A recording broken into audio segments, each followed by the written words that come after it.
Di sebuah desa kecil di pedalaman Kalimantan, tersembunyi jauh di antara pepohonan rimba yang lebat, hiduplah seorang gadis bernama Andin. Desa itu terletak di tepi sungai besar yang airnya mengalir jernih, dihiasi batu-batu besar yang berkilau di bawah sinar matahari pagi. Desa tersebut dikelilingi oleh hutan yang begitu rimbun, sehingga penduduknya percaya bahwa hutan itu dijaga oleh roh-roh alam yang sakral. Andin adalah anak bungsu dari keluarga petani sederhana, dan ia tumbuh besar dengan kasih sayang alam yang seolah menjadi bagian dari hidupnya. Sejak kecil, ia sudah terbiasa bermain di hutan, berlarian di antara pepohonan, dan mendengarkan bisikan angin yang menerpa di daunan. Alam seperti berbicara kepadanya, menjadikannya sosok yang berbeda dari gadis-gadis lain di desanya. Andin memiliki kecantikan yang memukau, dengan kulit halus seputih susu dan mata yang bercahaya lembut, seperti bulan purnama. Rambutnya panjang tergerai, hitam pekat, dan selalu harum seperti bunga-bunga liar di hutan. Namun, yang lebih memikat adalah hatinya, yang murni dan penuh kasih. Ia tak pernah ragu menolong siapapun yang membutuhkan, baik manusia maupun binatang. Jika ada burung kecil yang terluka, Andin akan merawatnya hingga kembali terbang. Jika ada rusa yang tersesat di desa, ia akan dengan sabar mengirimnya kembali ke hutan. Karena itu, penduduk desa sangat mencintainya. Mereka sering berkata, Andin adalah anugerah dari roh hutan kepada desa kita. Setiap pagi, Andin memiliki kebiasaan pergi ke sungai untuk mencuci pakaian dan mengambil air bagi keluarganya. Sungai itu adalah urat nadi kehidupan desa, tempat penduduk mencuci, mandi, dan mencari ikan. Namun bagi Andin, sungai itu lebih dari sekadar tempat mencari air. Ia merasa sungai tersebut memiliki jiwa, seolah-olah harusnya membawa cerita dari hutan yang jauh di hulu. Ketika ia duduk di tepi sungai, mendengarkan gemericik air yang memecah kesunyian pagi, ia merasa damai. Kadang, ia bisa duduk di sana berjam-jam, memandang bayangannya di permukaan air, merenungi hal-hal yang bahkan ia sendiri tak mengerti. Suatu pagi, saat matahari baru saja muncul dari balik pepohonan dan kabut tipis masih menyelimuti hutan, Andin pergi ke sungai seperti biasanya. Ia membawa ember kayu di satu tangan dan tumpukan pakaian di tangan lainnya. Udara pagi itu terasa sejuk, dan suara burung-burung yang berkicau menjadi irama yang menemani langkahnya. Ketika sampai di tepi sungai, ia menaruh ember dan mulai mencuci pakaian, membiarkan air dingin membasahi tangannya. Saat itulah, ia mendengar suara gemuruh yang aneh. Awalnya, ia mengira itu hanyalah suara angin yang menerpa dedaunan, tetapi gemuruh itu semakin kuat, membuat air sungai bergolak seperti sedang diaduk oleh kekuatan tak terlihat. Andin berhenti mencuci dan memandang ke arah hulu sungai. Dari kejauhan, ia melihat sesuatu yang besar bergerak mendekat. Semakin dekat, ia menyadari bahwa itu adalah ular raksasa. Tubuhnya begitu panjang dan besar, dengan sisik-sisik yang berkilauan seperti emas di bawah sinar matahari. Mata ular itu memancarkan cahaya hijau yang lembut, seperti obor kecil di tengah gelapnya hutan. Andin terkejut, tapi anehnya ia tidak merasa takut. Alih-alih melarikan diri, ia tetap berdiri di tempatnya, memandang makhluk itu dengan campuran rasa kagum dan penasaran. Ketika ular itu mendekat, ia berhenti di depan Andin, melingkarkan tubuhnya di tepi sungai. Suasana menjadi hening, seolah-olah seluruh alam menahan napas. Lalu, sesuatu yang lebih mengejutkan terjadi. Ular itu berbicara. Dengan suara yang dalam, namun lembut, ia berkata, "Wahai Andin, aku telah lama mengamati kebaikan hatimu. Aku datang bukan untuk menakutimu, melainkan untuk memintamu menjadi pendampingku." Andin terdiam, tidak percaya dengan apa yang baru saja didengarnya. Jantungnya berdebar keras, tapi bukan karena takut, melainkan karena keterkejutan yang luar biasa. Ia menatap mata ular itu, mencoba mencari kebenaran dalam sorot hijau yang menenangkan. "Pendampingmu?" tanya Andin dengan suara bergetar. "Aku hanyalah seorang gadis desa, mengapa kau memilihku?" Ular itu tersenyum, atau setidaknya itulah yang Andin rasakan dari ekspresi wajahnya. "Aku adalah penjaga hutan ini," jawabnya. "Aku telah melihat bagaimana kau memperlakukan alam dengan kasih sayang, bahkan kepada makhluk terkecil sekalipun. Hatimu yang murni adalah sesuatu yang tak ternilai. Jika kau menerimaku, aku akan melindungi desamu dari segala bencana. Namun, jika kau menolak, aku akan pergi, dan hutan ini akan kehilangan penjaganya. Andin merasa dadanya sesak. Ia tidak tahu harus menjawab apa. Di satu sisi, ia merasa tersanjung karena dipilih oleh makhluk yang begitu agung. Tetapi di sisi lain, ia tidak bisa membayangkan bagaimana hidupnya akan berubah jika ia menerima permintaan itu. Ia menundukkan kepala, mencoba menenangkan pikirannya yang berkecamuk. "Berilah aku waktu untuk berpikir," katanya akhirnya. "Aku ingin berbicara dengan keluargaku terlebih dahulu." Ular itu mengangguk perlahan. "Aku akan menunggumu," katanya sebelum perlahan-lahan menghilang ke dalam sungai. Tubuhnya yang besar tenggelam tanpa suara, meninggalkan Andin sendirian dengan pikirannya yang penuh keraguan. Saat berjalan kembali ke desa, Andin merasa seperti berada dalam mimpi. Suara gemericik sungai masih terngiang di telinganya, dan bayangan ular raksasa itu terus terlintas di benaknya. Ketika ia sampai di rumah, ia menceritakan semuanya kepada orang tuanya. Ayah dan ibunya terkejut bukan main. Ayahnya langsung berdiri, wajahnya merah padam karena marah. "Kau tidak mungkin menikah dengan seekor ular," katanya tegas. "Ini pasti hanya tipu muslihat roh hutan." Namun, ibunya tidak langsung menolak. Ia melihat raut wajah Andin yang kebingungan dan mencoba menenangkan suaminya. "Kita tidak tahu apa maksud dari semua ini," katanya lembut. "Mungkin ini adalah ujian. Kita harus memikirkannya dengan hati-hati." Malam itu, keluarga Andin duduk di depan perapian, membahas apa yang harus mereka lakukan. Andin merasa seperti terbagi dua. Ia tidak ingin meninggalkan keluarganya atau kehidupannya di desa, tetapi ia juga tidak ingin mengecewakan ular raksasa itu. Makhluk yang telah berbicara dengan kejujuran dan kelembutan yang luar biasa. Keesokan paginya, Andin kembali ke sungai. Kali ini, langkahnya terasa berat, seolah-olah ada beban tak kasat mata yang menggantung di bahunya. Pikirannya masih dipenuhi oleh perdebatan panjang semalam. Ayahnya tetap menantang keputusan apapun yang melibatkan ular raksasa itu, sementara ibunya, meski tidak mendukung penuh, mulai mempertimbangkan kemungkinan bahwa peristiwa ini adalah bagian dari takdir Andin. Andin sendiri masih tidak tahu apa yang harus dilakukan. Tetapi ia tahu satu hal, ia harus menemui ular itu lagi untuk memberikan jawaban, meski hatinya diliputi keraguan. Ketika Andin tiba di tepi sungai, suasana pagi itu terasa lebih sunyi dari biasanya. Tidak ada suara burung berkicau atau gemerisik daun yang biasa mengiringinya. Alam seolah menunggu. Ia menatap air sungai yang mengalir perlahan, dan tak lama kemudian, muncul riak-riak kecil yang semakin membesar. Dari kedalaman air, tubuh ular raksasa itu perlahan muncul ke permukaan.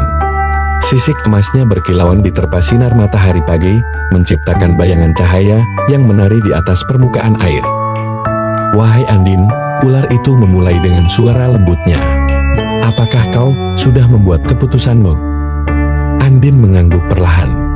Ia tidak tahu dari mana keberanian itu datang, tetapi suaranya terdengar mantap meski dadanya berdebar kencang.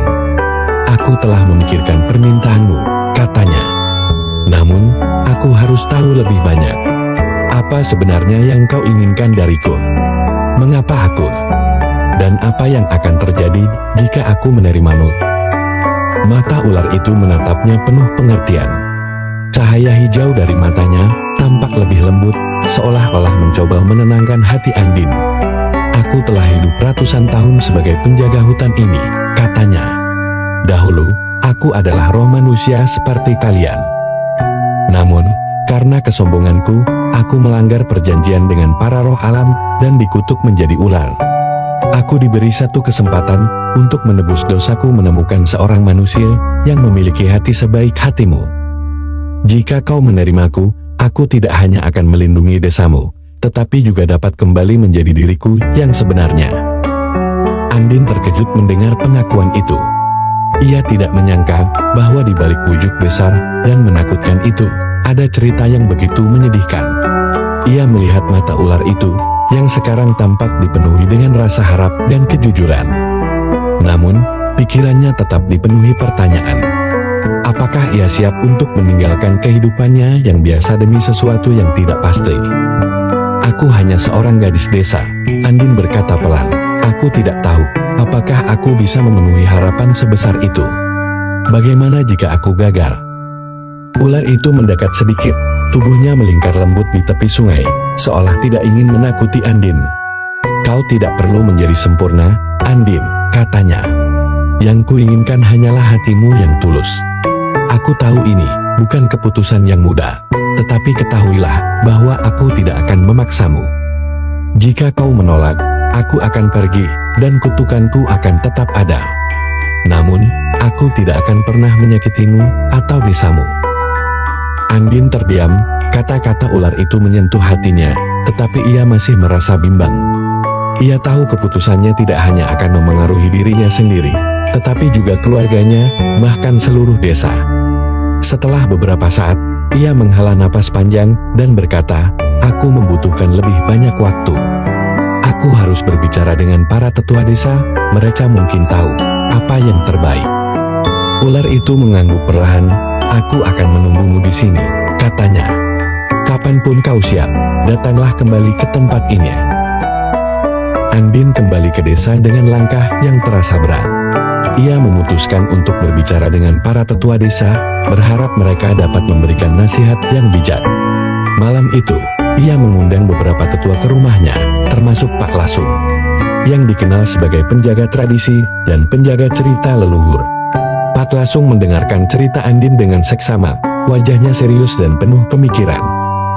Ular raksasa itu bukanlah makhluk biasa, kata Pak Lasung setelah mendengar cerita Andin. Dahulu kala, ada legenda tentang penjaga hutan yang dikutuk menjadi ular karena kesombongannya. Ia adalah pelindung alam yang hebat, tetapi keserakahannya menghancurkan keseimbangan. Namun, para roh memberinya kesempatan untuk menebus dosanya dengan menemukan cinta sejati yang tulus. Mungkin, Andin, kau adalah orang yang telah dipilih untuk mematahkan kutukan itu. Ayah Andin tampak gelisah. Tapi bagaimana jika ini hanya jebakan, Pak Lasung? Bagaimana jika kita semua dalam bahaya? Tanyanya. Pak Lasung mengangguk pelan.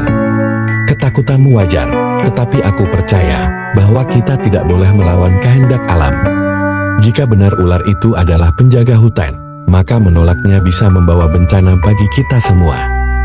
Andin, keputusan ada di tanganmu. Kami akan mendukung apapun yang kau pilih. Setelah para tetua pergi, Andin duduk sendirian di halaman rumah, memandangi bintang-bintang yang berkelip di langit malam. Ia merasa terbebani oleh tanggung jawab besar yang ada di pundaknya. Namun, di tengah keraguan itu, ia juga merasa bahwa hatinya mulai memahami apa yang harus ia lakukan. Ular itu tidak hanya membutuhkan pertolongan, tetapi juga percaya padanya dengan sepenuh hati. Esok paginya, Andin kembali ke sungai. Kali ini, langkahnya terasa lebih mantap, ia telah membuat keputusan yang akan mengubah hidupnya selamanya. Ketika Andin tiba di tepi sungai pagi itu, ular raksasa itu sudah menunggu. Tubuhnya melingkar di atas batu besar, sisiknya yang keemasan bersinar terang diterpa cahaya matahari. Suasana di sekitarnya terasa lebih tenang daripada biasanya. Seperti alam sedang menyaksikan momen penting yang akan terjadi. Dengan napas dalam-dalam, Andin melangkah mendekat, hatinya dipenuhi campuran keberanian dan keraguan. Aku sudah membuat keputusan, kata Andin, suaranya tegas meski bergetar. Ia berdiri tegak di hadapan ular itu, menatap matanya yang bersinar lembut. Aku akan menerima permintaanmu. Jika ini adalah bagian dari takdirku, maka aku tidak akan melarikan diri. Ular itu mengangkat kepalanya sedikit, tatapan matanya dipenuhi rasa syukur. Kau telah memilih dengan hati yang murni, Andin, katanya. Aku berjanji untuk melindungimu, keluargamu, dan desamu dengan segenap kekuatanku. Mulai hari ini, hidup kita akan terhubung selamanya. Keputusan Andin dengan cepat menyebar ke seluruh desa. berita itu diterima dengan berbagai reaksi. Beberapa orang merasa takut dan khawatir, sementara yang lain percaya bahwa pernikahan ini adalah berkah dari roh hutan. Para tetua desa segera memulai persiapan untuk upacara pernikahan yang belum pernah terjadi sebelumnya. Mereka memutuskan untuk mengadakan pernikahan di tepi sungai, tempat pertemuan Andin dan ular raksasa, yang kini dianggap sebagai lokasi sakral. Andin sendiri merasakan beban yang luar biasa. Ia ingin pernikahan ini menjadi momen yang damai, tidak hanya untuk dirinya, tetapi juga untuk desanya. Ibunya membantu menyiapkan pakaian terbaiknya, sementara tetangga-tetangga datang membawa bunga-bunga liar untuk menghias tempat upacara. Meski persiapannya sederhana, ada keindahan alami yang membuatnya terasa istimewa. Seluruh desa bersatu untuk mendukung Andin, terlepas dari keraguan yang mereka rasakan. Di hari yang ditentukan, penduduk desa berkumpul di tepi sungai dengan perasaan tegang dan penuh harap. Matahari bersinar lembut di langit pagi, cahayanya memantul di permukaan air yang jernih. Andin berjalan perlahan di antara para penduduk, mengenakan pakaian putih bersih yang dihiasi anyaman bunga-bunga liar. Wajahnya terlihat tenang, meski di dalam hatinya ia masih merasakan sedikit keraguan. Namun, setiap langkah yang ia ambil terasa seperti membawa dirinya lebih dekat kepada sesuatu yang besar dan agung. Ketika ia tiba di tepi sungai, ular raksasa itu muncul dari air dengan gerakan yang anggun. Tubuhnya yang besar dan berkilauan membuat banyak orang ternganga. Namun, tidak ada rasa takut yang terlihat di wajah Andin. Dengan keberanian yang tulus, ia berjalan mendekat dan berdiri tepat di hadapan ular itu. Suasana menjadi hening, hanya suara gemericik air yang terdengar. Ular itu menundukkan kepalanya sebagai tanda hormat. "Andin," katanya, suaranya dalam dan penuh rasa syukur, "hari ini kau telah memberikan hidup baru, tidak hanya untukku, tetapi juga untuk desamu. Aku bersumpah untuk menjagamu dan mereka yang kau cintai selama aku masih bernapas." Andin mengangguk pelan, matanya berkaca-kaca. Ia mengulurkan tangannya dan menyentuh kepala ular itu. Sentuhan itu terasa hangat, penuh dengan energi yang aneh, namun menenangkan. Tiba-tiba, tubuh ular itu mulai bersinar terang, memancarkan cahaya yang begitu menyilaukan, sehingga para penduduk menutup mata mereka. Andin tidak bergerak. Ia tetap berdiri di sana, merasakan perubahan yang sedang terjadi di depan matanya. Ketika cahaya itu perlahan meredup, ular raksasa itu tidak lagi tampak. Sebagai gantinya, berdiri seorang pria muda dengan pakaian sederhana, tetapi dengan aura kebijaksanaan yang luar biasa. Rambutnya hitam legam, matanya bercahaya hijau, seperti mata ular yang sebelumnya Andin kenal. Wajahnya memancarkan rasa damai, tetapi juga kekuatan yang tak tergoyahkan. "Terima kasih, Andin," kata pria itu, suaranya sama seperti suara ular yang Andin dengar sebelumnya. "Kau telah membebaskanku dari kutukan yang telah mengikatku selama berabad-abad. Kini, aku adalah Aron, penjaga hutan, pelindung desamu, dan suamimu." Penduduk desa yang menyaksikan perubahan itu terkejut dan penuh rasa kagum. Beberapa bersujud, menganggap Arung sebagai doa yang turun ke bumi. Yang lain menangis haru, percaya bahwa mereka baru saja menyaksikan mukjizat yang nyata. Andin sendiri merasa dadanya dipenuhi rasa lega dan bahagia. Ia tahu bahwa keputusannya, meski sulit, telah membawa kebaikan yang besar. Setelah pernikahan itu, kehidupan di desa berubah menjadi lebih baik, seolah-olah alam bersuka cita atas bersatunya Andin dan Arung. Hutan yang sebelumnya tampak suram kini terasa lebih hidup. Pohon-pohon tumbuh semakin subur, hasil panen melimpah, dan sungai tetap jernih meski hujan deras atau kemarau panjang melanda. Para penduduk desa yang sebelumnya ragu dan takut kini percaya bahwa kehadiran Arung adalah berkah yang luar biasa. Andin dan Arung tinggal di sebuah rumah kecil di pinggir desa, dikelilingi oleh hutan yang lebat. Arung, yang sebelumnya hanya bisa memandang desa dari kejauhan, kini menjadi bagian dari kehidupan masyarakat. Ia tidak hanya melindungi hutan, tetapi juga membantu penduduk desa memahami bagaimana hidup harmonis dengan alam.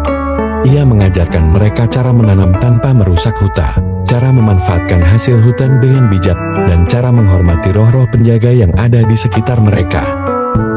Namun, tidak semua hal berjalan mudah. Beberapa penduduk desa yang awalnya masih curiga terhadap Arung mencoba mengujinya. Suatu hari, seorang pria tua yang keras kepala bernama Pak Jaran memutuskan untuk membuktikan apakah Arung benar-benar penjaga hutan. Ia menebang sebuah pohon besar di hutan tanpa izin, mengabaikan peringatan yang sudah diberikannya. Pohon itu tumbang dengan suara yang menggelegar. Tetapi saat itu pula, awan gelap berkumpul di atas desa, angin kencang bertiup, dan hujan deras mulai turun. Arung segera mendatangi Pak Jaran. Dengan tenang, tetapi tegas, ia berkata, "Hutan adalah tempat yang suci. Jika kau merusaknya tanpa alasan, kau tidak hanya melawan aku, tetapi juga melawan roh-roh penjaga lainnya. Aku tidak ingin desa ini dilanda bencana karena keserakahan." Pak Jaran terdiam, wajahnya dipenuhi rasa takut dan malu. Ia meminta maaf dan berjanji tidak akan mengulangi perbuatannya. Setelah itu, hujan berhenti dan langit kembali cerah. Andirs, di sisi lain, menjadi jembatan antara Arung dan penduduk desa. Ia selalu hadir dengan senyumnya yang lembut, menenangkan mereka yang masih ragu, dan memberikan semangat kepada mereka yang mulai percaya. Penduduk desa mulai memanggilnya Bunda Hutan, karena mereka merasa Andin membawa kedamaian, tidak hanya bagi manusia, tetapi juga bagi alam di sekitar mereka. Tahun-tahun berlalu, dan Andin serta Arung terus hidup bahagia. Mereka tidak dikaruniai anak, tetapi mereka menganggap seluruh desa sebagai keluarga mereka. Setiap anak yang lahir di desa dianggap sebagai anak mereka sendiri, dan setiap pohon yang tumbuh adalah bukti cinta mereka kepada alam. Arung sering membawa Andin berjalan-jalan di hutan, menunjukkan tempat-tempat yang tidak pernah dilihat manusia sebelumnya. Mereka menemukan air terjun tersembunyi, padang bunga liar, dan gua-gua yang penuh dengan kilauan batu kristal. Namun, seperti semua kisah indah, waktu terus berjalan. Andin mulai menua, sementara Arung tetap muda, karena sebagai roh penjaga hutan, ia tidak terikat oleh usia manusia. Pada suatu malam yang tenang, di bawah sinar bulan yang terang, Andin duduk bersama Arung di tepi sungai. Tempat pertama kali mereka bertemu. "Aku tidak akan ada di sini selamanya," kata Andin dengan suara lembut, sambil menggenggam tangan Arung. "Tetapi aku bahagia telah menjadi bagian dari hidupmu, dan aku tahu kau akan terus melindungi desa ini, bahkan setelah aku tiada." Mata Arung berkaca-kaca, tetapi ia tetap tersenyum. "Kau tidak akan pernah benar-benar pergi, Andin," katanya. "Rohmu akan selalu hidup di dalam hutan ini, di dalam sungai, di dalam udara yang kita hirup. Cintamu adalah bagian dari alam ini." Ketika Andin akhirnya mengembuskan napas terakhirnya beberapa tahun kemudian, seluruh desa berkabung. Mereka membangun sebuah kuil kecil di tepi sungai sebagai penghormatan kepada Andin, yang mereka percaya telah menjadi roh pelindung bersama dengan Arung. Arung tetap tinggal di desa, menjaga hutan dan penduduknya, seperti yang telah ia janjikan kepada Andin. Legenda Andin dan Arung terus diceritakan dari generasi ke generasi. Setiap anak di desa tumbuh besar dengan kisah cinta mereka, sebuah cerita yang mengajarkan tentang harmoni antara manusia dan alam, tentang keberanian untuk menerima takdir, dan tentang cinta yang melampaui batas waktu.